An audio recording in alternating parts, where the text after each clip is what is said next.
They came from all over. I thought this was my chance to see the world. So many from small towns. Muscuda. Winona, Minnesota was Dottie's hometown. I really didn't think that much about some war going on in some little country on the other side of the world at that time. So many going from homecoming courts to combat fields. All the medical staff in the evac hospitals, they worked till they fell over. From school tests to battle tested. We hang IVs on nails on the wall. Lizards and rats run around the walls and floors at night. They dealt with soldiers their own age who often did not survive that initial triage. And to have to do that every single day. They're the backbone of the medical operation. Yet more than 50 years later, so many are still unrecognized. What we saw there was a nightmare, and it also went unmentioned.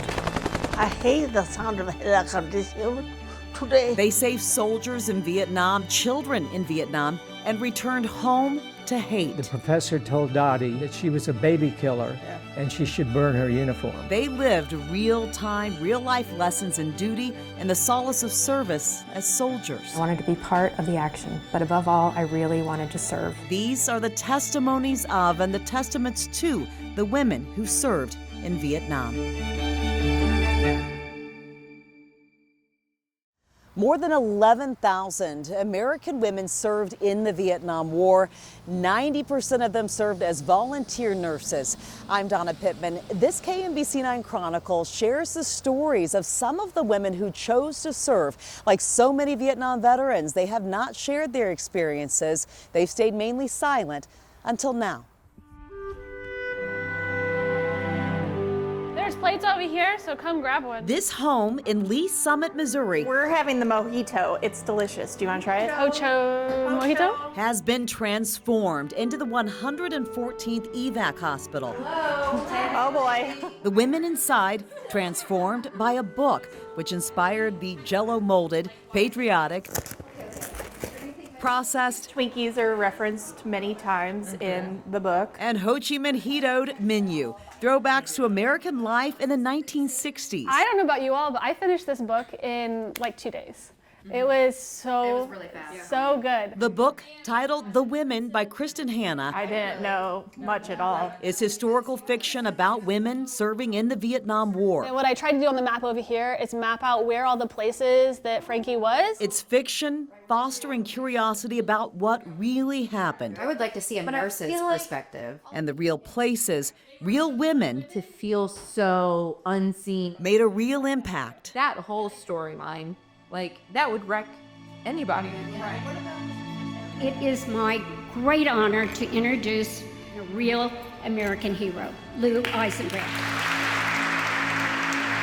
It's a story Lou Eisenbrandt knows all too well. I am just blown away to see this many people here. I mean, it looks like Easter Sunday morning. This isn't so much sermon as much as service for Lou. Thank you to my fellow veterans. She joined the Army in 1968 at age 21 and wrote a book about her time as a Vietnam nurse. I got a manila envelope, said, "Congratulations, you're going to Vietnam." I didn't think that needed celebrating, but. Living in Leawood, Kansas today, Lou was raised in small-town Illinois. I thought this was my chance to see the world. I mean, I did not join the Army to save lives. Lou's fate would take her to the 91st evac hospital. I took a picture out of the plane window of the Mekong River. The plane gets very quiet, you know, because there were 200 plus guys. There were 13 women on the plane and the rest were all men. And, you know, reality, I think that's when reality sets in. Lou was boots on the ground in Vietnam in war. This is where my room was, on the back side of this building. Okay. That's the officers club, the mess hall. Her job, care for American GIs. That's the ER. As well as injure Vietnamese soldiers and civilians. Nurses take an oath, much like doctors take the Hippocratic Oath, which is, I will treat everyone. A young woman putting men back together. You try to take into consideration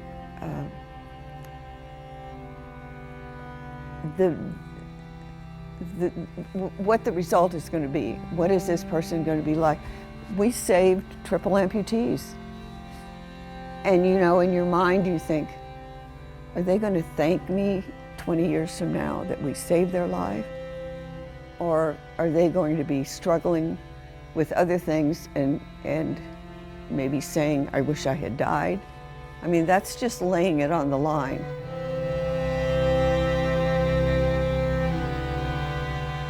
Lou and nurses like her That was the medical floor I worked on. put their own lives on the line to save others. When you're working in a combat zone, you have got to you've got to function, because if I fell apart, that could mean that somebody else lost their life because I wasn't doing my job.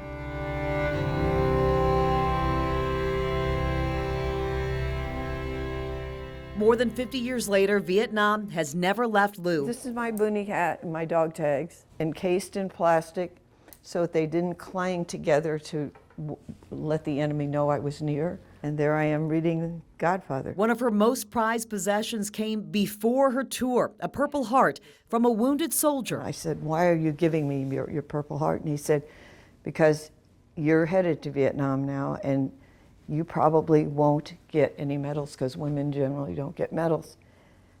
And he said, I'd like for you to have it because you'll earn it. And I tried to talk him out of it, and he said, no, I'll just leave it if you don't take it. So I accepted it, and I share it everywhere I go, and I make clear that I didn't receive this from the government. This was a gift from a patient. So I want people to know that. Memories still so vivid. This is the spiral notebook, my journal, and this was my short calendar where I started marking off all the days. Documenting each day spent in Vietnam. We got hit 0600 to 0700, buku casualties all day, ground attack at 1:15. Good Lord, can't get any sleep here. Mascal at 7:30, off work at 11:25. Unbelievable day, record 99 patients, nearly all Vietnamese casualties. Worked till 11:20. Lou saved lives and left Vietnam with hers. She got married, raised a family, then in 2002, tremors, the diagnosis, Parkinson's disease. The day I was diagnosed, I said to the neurologist, why? I don't have a family history that I know of. And she said, well, because you don't, there's one other thing that we usually look at. And she said, that's herbicides and pesticides, spraying. And I said, oh, I'm guilty. I said, I have lots of veggies and flower beds. She said, Lou, no, we're talking big. I was playing on the computer and something popped up and said the VA will consider claims filed for people who have been diagnosed with Parkinson's as a result of exposure to Agent Orange. And that's when the light bulb went off.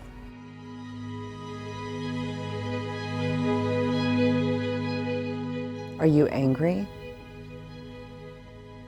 Yeah, I guess I've gotten, I'm angry.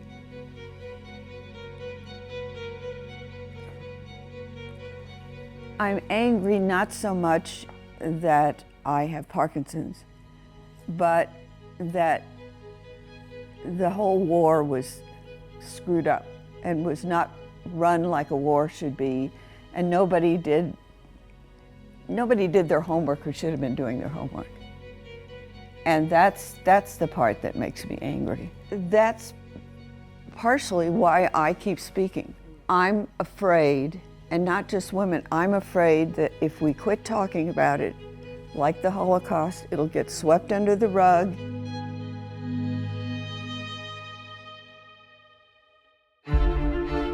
up until 3 or 4 years ago, I still had a couple GIs that said, I didn't think there were women in Vietnam. 7,000 served, 8 died. Still ahead on Chronicle. I can tell you, the opinion that soldiers have of nurses is guardian angels. The life-saving work of the women who served and the lasting legacy of one who didn't make it home. The family really didn't like to talk too much about it because it just brought up bad memories.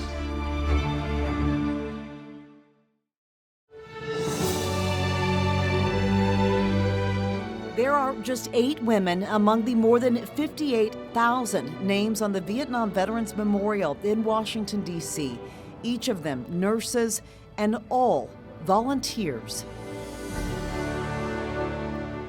In the many years the U.S. was involved in the Vietnam conflict, about 21 female soldier was killed by enemy fire. Her name, Sharon Lane, her hometown, Canton, Ohio. The family really didn't like to talk too much about it because it just brought up bad memories.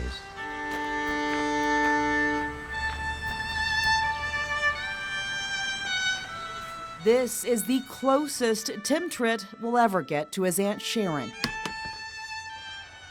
Okay, her books, her school books are in here. Inside a detached garage outside his Canton, Ohio home, where rubber tubs provide portals to a woman he doesn't remember. You know, I was only a year and a half old. That's when the Vietnam War changed the Lane family forever. Killed in action in Vietnam, 8 June 1969. Commenced tour in Vietnam, 24 April 1969. Army nurse and First Lieutenant Sharon Lane was just 25 years old and just 45 days into her tour when on June 8, 1969. She was speaking to the medical assistant gentleman there, and he went to the door to watch the sunrise because he said the sunrises there were just so beautiful. And he got to the door and the mortars landed near the hospital, and those mortars have a lot of shrapnel, and one caught her in the neck.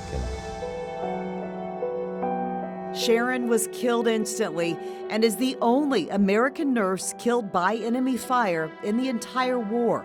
The Lane family would never fully recover. How they found out about it is he came home from work, they watched a few minutes of the news, and one of the news things said that there was a military nurse killed in Vietnam today. From what I understand, he turned off the TV and went downstairs to take a shower, and that's when the vehicle pulled up and 2 uniformed guys came to the front door.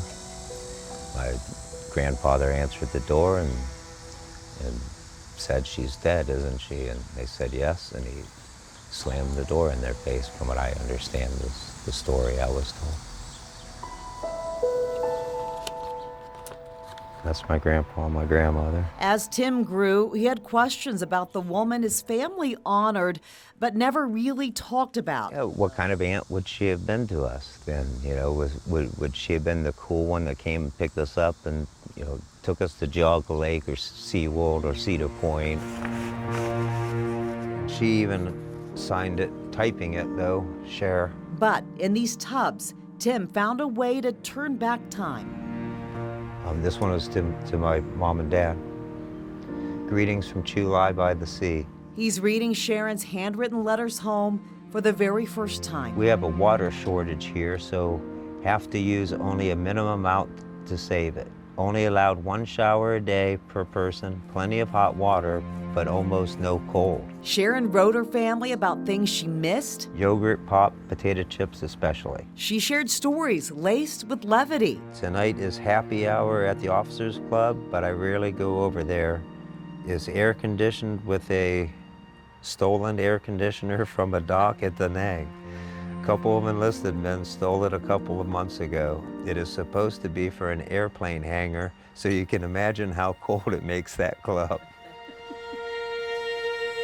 Sometimes her words were weighted with the horrors of war. 2 nights ago, I was taking care of this 11-year-old boy with gunshot wound of the abdomen. No patients died so far this week, knock on wood. Have 3 real sick ones though. One is a 2-year-old girl, has been running a temp of 104 to 106. In others, requests. So will you look around for electric blanket for a single bed? We'll need it about the last of August or 1st of September when it starts getting cooler. And in her final communication, Dear Mom and Dad, got your letters? she was happy about her new schedule. Start nights tomorrow, so don't have to get up early tomorrow. Nice thought. Still very quiet around here. Haven't gotten mortared for a couple of weeks now. We'll stop for now. Getting sleepy. See you sooner. Cher. So that would have been her last letter home. Sharon would lose her life just 4 days later. Thinking of Sharon's sacrifice, Tim can't help but think of all the women who served. You know, you want to remember them all. You know. To those women, 2 words. Thank you.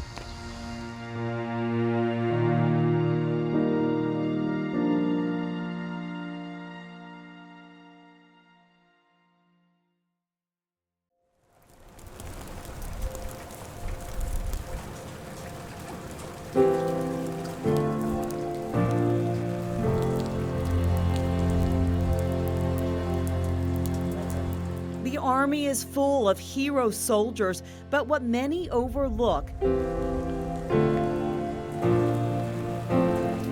it's full of heroines as well. So was this hers, or do we know? I believe that is hers. Wow.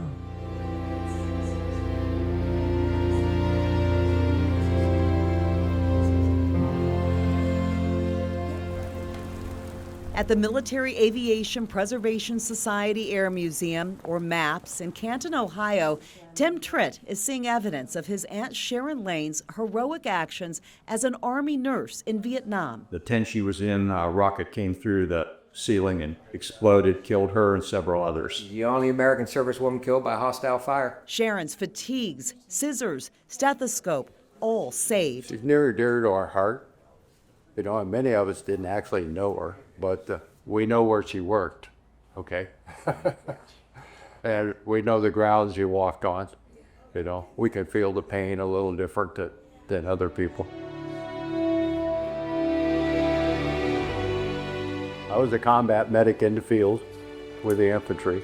I wouldn't trade any of my time for 20 minutes of hers, okay? That's the difference between I have a patient for 40 minutes to an hour.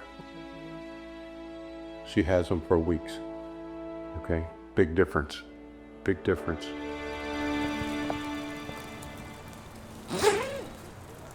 Thank you, thank you. When I come in here and I think of Sharon Lang, it's about the people she saved, the people that she helped. It was thousands. On average in Vietnam, we returned back to full duty 12,500 wounded soldiers a month. That's a lot of people that have been in and out of a hospital. Ted Mathias recreated this field hospital at MAPS similar to an evac in Vietnam. Triage would have looked very much like this, even in the evac hospital. There's no difference. Trauma station is a trauma station. I don't care where you put it. You know, you got doctors, trauma doctors over there doing 90 surgeries a month on average. A lot of those surgeries might be 14 hours, 15 hours. All the medical staff in the evac hospitals, you know, they worked till they fell over. But this former combat medic says the real work came after lives were saved. First 2 weeks of serious injury is critical to the patient because you have the medical conditions and you have the person, and you have to save both. And to my knowledge, the only people that can do both is a nurse.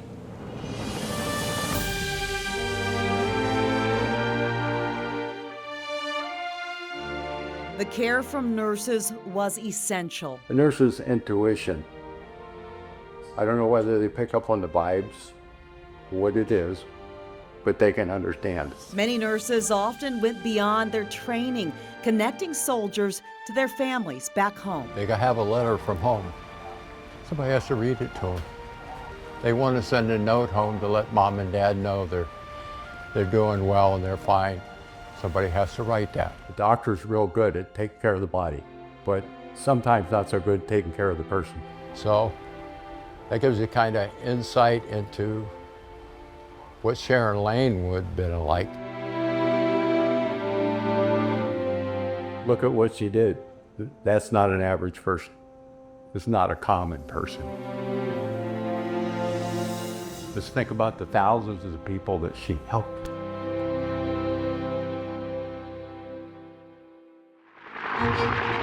Countless lives saved by the women who served. They were engines shot out, systems shot out, blades shot up. These were dying troops, our brothers and sisters, and she handled it very, very well. But the trauma they would carry for years. It's hard, but it is a part of war that's unfortunately a reality that we deal with. Stories that have remained untold until now. I understand why she didn't tell us as kids, but I wish we had those opportunities now.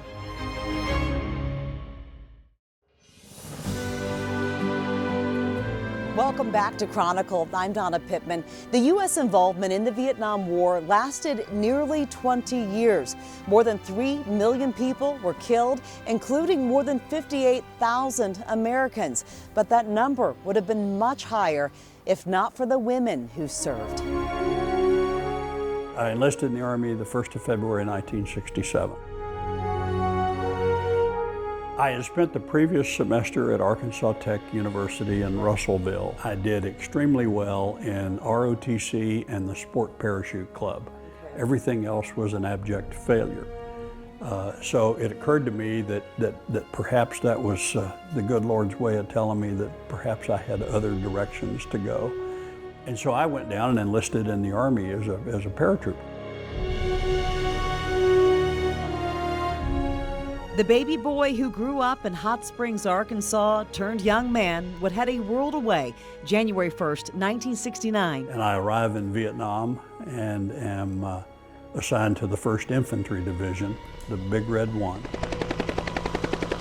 I was assigned as a Huey pilot initially. Hugh Mills was 20 years old when he arrived in Vietnam, just 14 days after being promoted to first lieutenant. I don't think I knew enough to be afraid.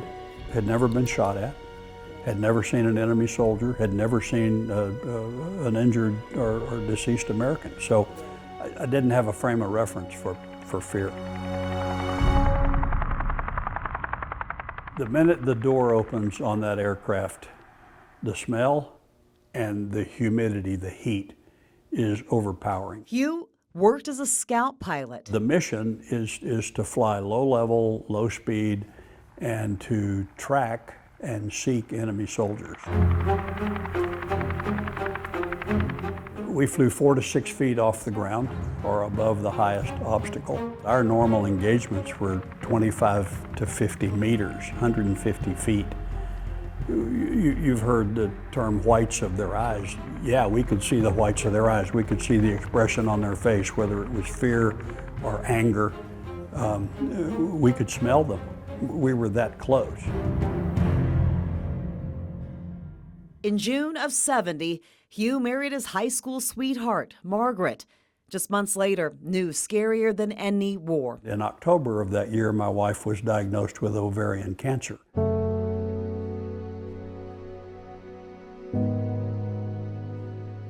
They moved to Fort Sam Houston for her care. It was rough. I didn't know when she was first diagnosed that it was terminal because they didn't tell me, but over a period of time it became very obvious that she would not recover.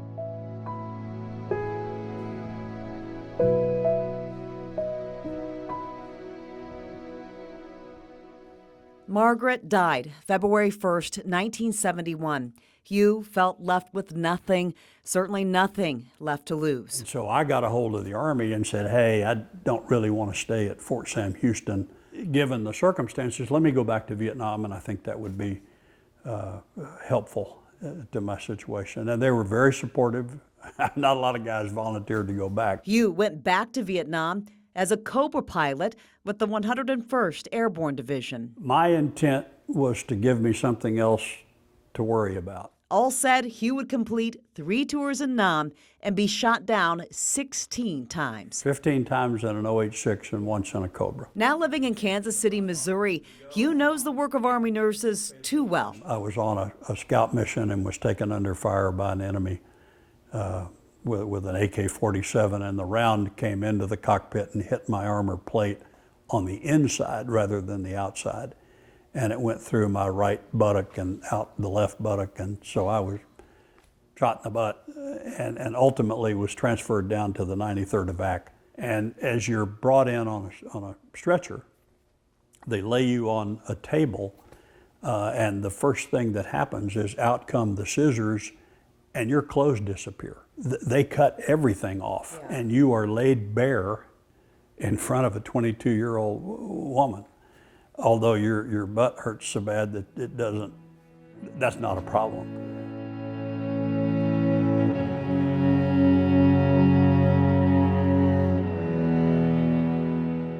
He wasn't always the patient. As an officer, he saw the worst. I experienced the triage of my own men on 3 occasions where I flew them into the hospital and then was in the room when they were triaged, and I had a great deal of difficulty with that. One was shot through the neck. The other 2 were shot more seriously.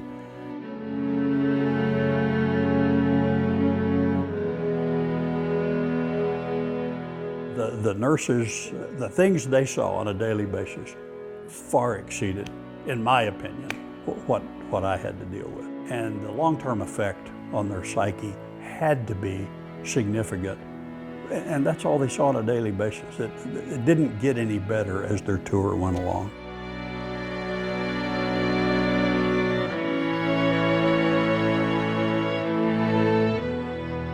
Bill Jones, rest his soul.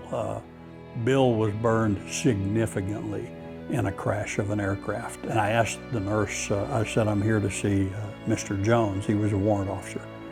And she said, he's 4th row down on the right. And I went down and looked and came back and I said, that's not Mr. Jones. And she said, yeah, that's Mr. Jones. I said, no, Jones is white. That guy's black. She goes, that's Mr. Jones. That's how badly he was burned. I thought he was an African American. Bill Jones survived. He prospered. Because, Hugh says, of the women who served. To survive that kind of a wound, probably 40–50% of his body by burning jet fuel, was amazing. And the folks that did that, not only the nurses, but of course the doctors, but the nurses were there with them every day, all day, 24 hours a day. These were all young women, brand new nurses. These were not combat-hardened veteran nurses in most cases. By and large, they were young women, 21, 22 years old, right out of nursing school. You know, you go from Peoria, Illinois, and 3 days later you're in a combat zone treating wounded soldiers. So yeah, they deserve every bit of the respect and recognition that's available for them.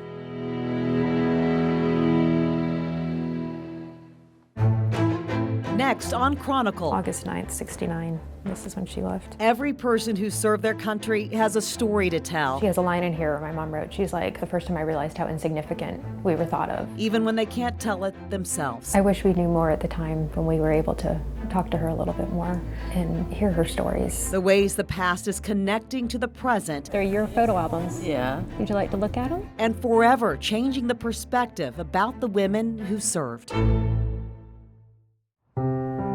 More than 265,000 American women served in the U.S. military during the Vietnam War. About 11,000 of them were stationed there in the Army, Air Force, Navy, and in other roles. And while it may sound strange, Vietnam is part of a love story that's lasted decades.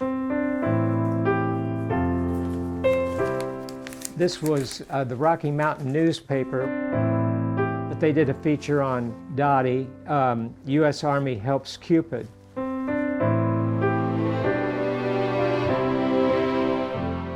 talked about how we had met and kind of our story. We met in just around Christmas in 1966. I was struck by his blue eyes and his smile. Ken Snow, with those blue eyes, that smile, also had orders. I was on orders for Vietnam, and we were trying to figure out how this would work. And I worked for a colonel who said, I think I can get you back after the year in Vietnam. So we thought that would work, but then she got word that she'd either be going to Vietnam or Korea. And we couldn't see me coming back about the time she was going over. We just didn't know if it would work. So she volunteered for Vietnam.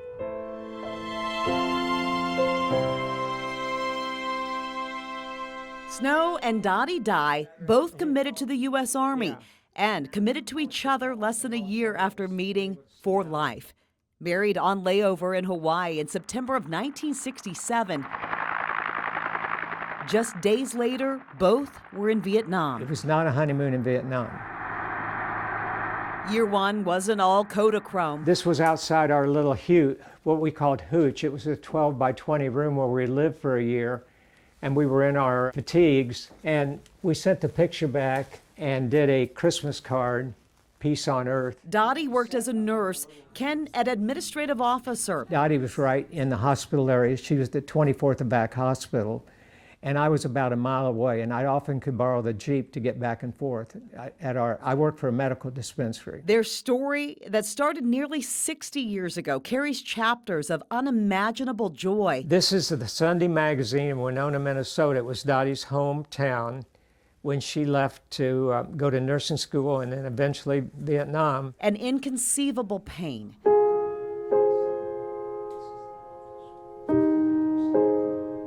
Dottie survived a massive stroke in 2014.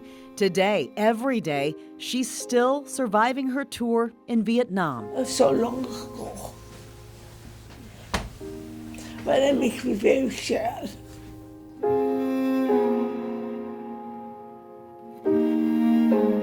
She started out in the wards, and then several months later, she moved to the emergency room. And the choppers would come in less than 30 minutes after the GIs were hit. And she, for the most part, worked 12-hour shifts 7 days a week because of the nursing shortage. There was no way to save many of them. They were put behind screens. And then the doctors attended to those that still had a chance to live. So it was a very, very difficult situation.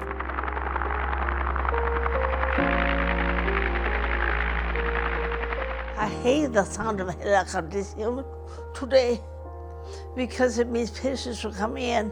First I worked in emergency room and then surgical post-op ward. That sound sends her back a world away, which brings it all back to Dottie. The triage, the trauma, the horror. I'm wondering if they're alive first. And I also wonder if I know them. I know one of my friends from high school came through and he had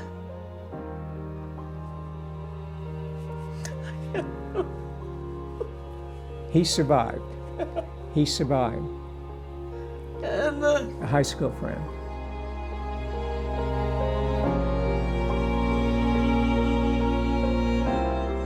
But not everyone did. One young man's struggle will forever affect Dottie. I wish I could contact his family to say I was with him, but I can't remember his name.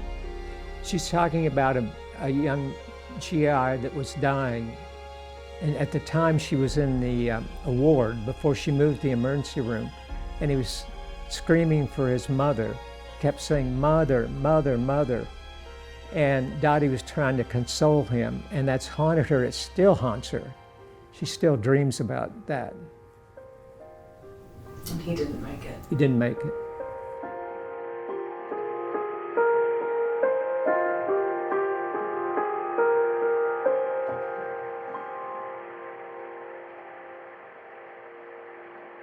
There was and still is so much pain. These were dying troops, our brothers and sisters.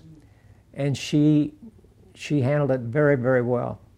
I would go over there to meet her for lunch. We'd eat in the mess hall at the hospital, and I could hardly stand being in the emergency room for more than 5 or 10 minutes. It was so brutal.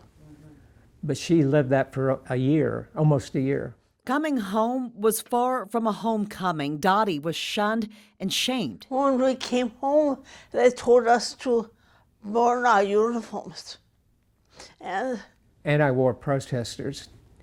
And she went back to college after we got home, and she was in a classroom. It was not anybody. It was a visiting professor, and they got into the discussion somehow of Vietnam. I wasn't there. But the professor told Dottie that she was a baby killer, and she should burn her uniform. And everybody in the classroom just sat silent. It was just a stunning moment. Very difficult. So that was it. Dottie stopped talking about Vietnam, completed college, had children, taught music, tried moving on. Then a call from her best friend, fellow Vietnam veteran Trudy Eck. They served together. Trudy wanted to go together to a new monument being unveiled in D.C. Dottie didn't talk about Vietnam. You know, she just didn't talk about it because it was so emotional for her. said, I don't do Vietnam. But Trudy convinced her to go, be there for this part of history, and be recognized for her part in it. A surprise send-off from her students at Meadow Lane in Lee Summit, Missouri made headlines. The trip made a difference. And it was probably the best thing that ever happened to Dottie. She came back with a totally different outlook. And that's when she started seeking more help and attention that really turned her life around.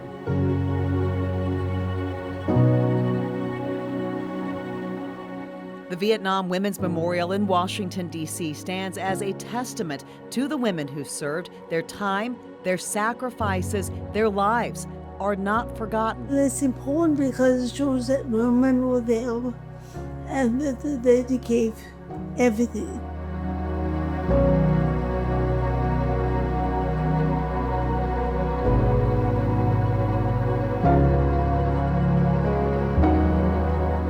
No matter all the after effects of this war, one thing is certain today. Are you proud of your service? Oh, yeah. I'm very proud of her. Life-saving service, sacrifice, and strength through it all. I'm just exceedingly grateful for the women that served and couldn't respect them more. My heartfelt thanks. My heartfelt thanks.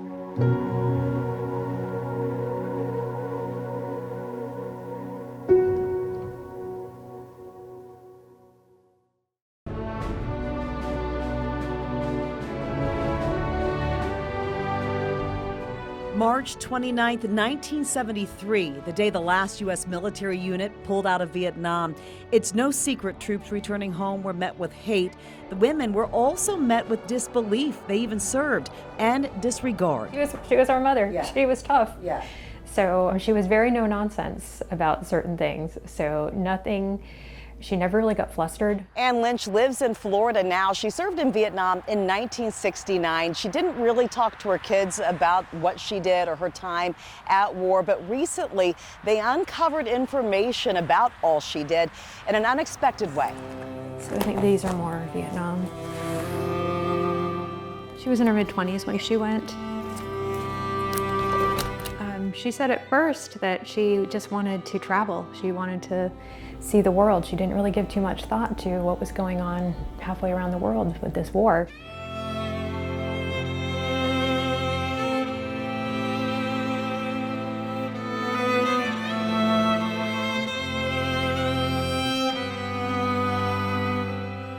Megan Hull's mom, Ann Lynch, saw more than any human should see as an Army nurse in Vietnam. She says that she did things over there that professionally it was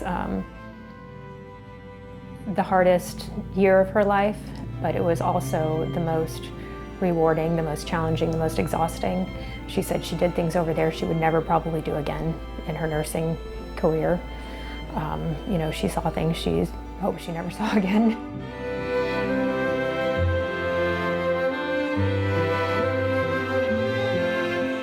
But Megan didn't learn that from her mom directly. I know she talked about it with others, but just not with her children.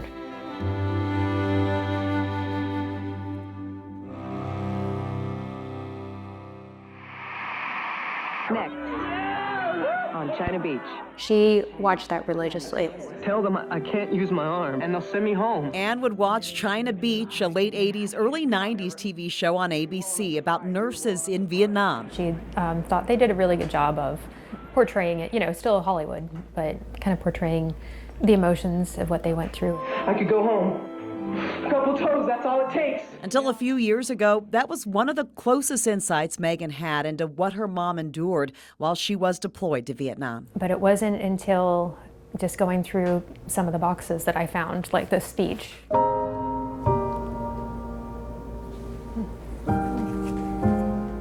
The speech, written in Anne's hand, it's one she gave to fellow nurses, all Vietnam vets. There is a bond between us all that only we ourselves can understand.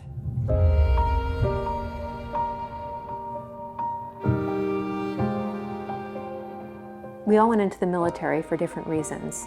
None of us were drafted, we volunteered. We made wonderful friendships, some that lasted a lifetime. We were honest with each other and we helped each other. Whatever our job was in the military, whatever our rank was, we were playing a vital part in shaping the history of this country.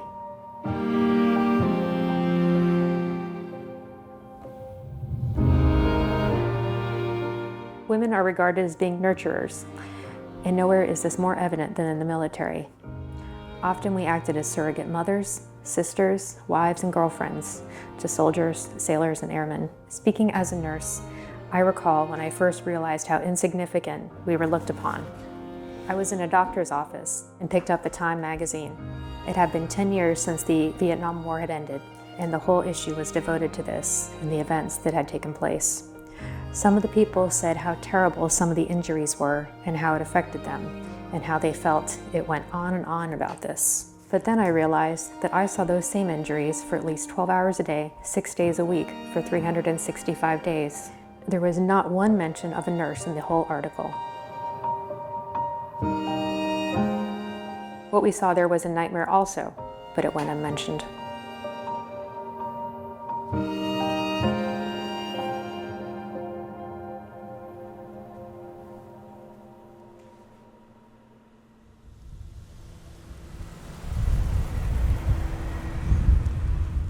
What was once unmentionable, now forever lost. Megan will never have the chance to truly talk about Anne's time in Vietnam. Hi. What? How are you? How you doing? What? How are you doing, Mom? Are you having a good day? Looks like you're having lunch. Yeah, nice. Almost finished? Yeah. Okay. Are you going to finish your broccoli? It's good for you. Want some? I'm good, thanks. I had breakfast already. So hey, we're going to go take a little walk, okay? Long gone are the days of worrying about mortar attacks, incoming, and triage in the jungle. Anne's memory of those, and most days, has disappeared. Do you know who that is? No. That's you. Yeah. It's you. Looking good. Looking good.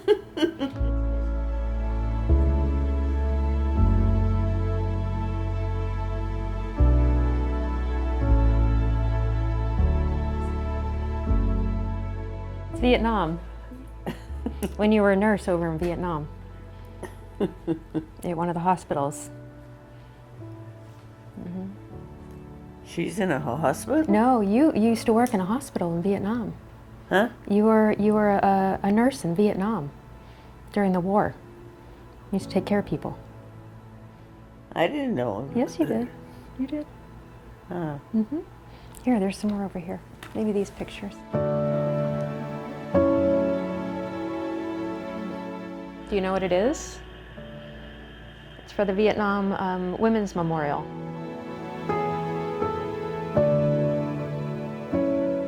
No matter her memory, no matter how yellowed these photographs get, Anne's impact can never be erased. Neither can those words and the speech dedicated to and for the women who served. I don't think any of us think of ourselves as heroes. We would like to be remembered simply as women who served in the military, who did their jobs well without regard to politics, either at home or on the battlefield. I want to thank you all for letting me become one of you. It was a great time.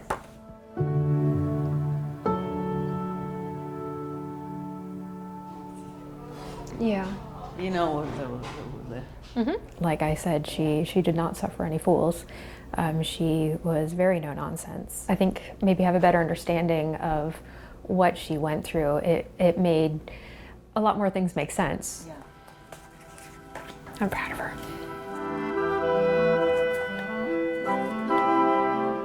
Megan has one message for her mom and all the women who served. I would say thank you. I would say I think they paved the way for the women of today. I would say we're sorry you didn't get the recognition you deserve. I would say I hope we can hear your stories. You know, so we can hear their experiences and remember what they did.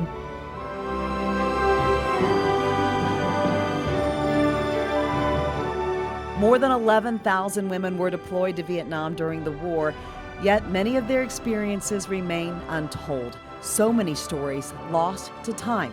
But what does remain is a prayer written by Army Colonel Mildred I. Clark, the chief of the U.S. Army Nurse Corps during Vietnam. The prayer of an Army nurse became the creed for the women who served. Hear my prayer in silence before thee, as I ask for courage each day. Grant that I may be worth of the sacred pledge of my profession.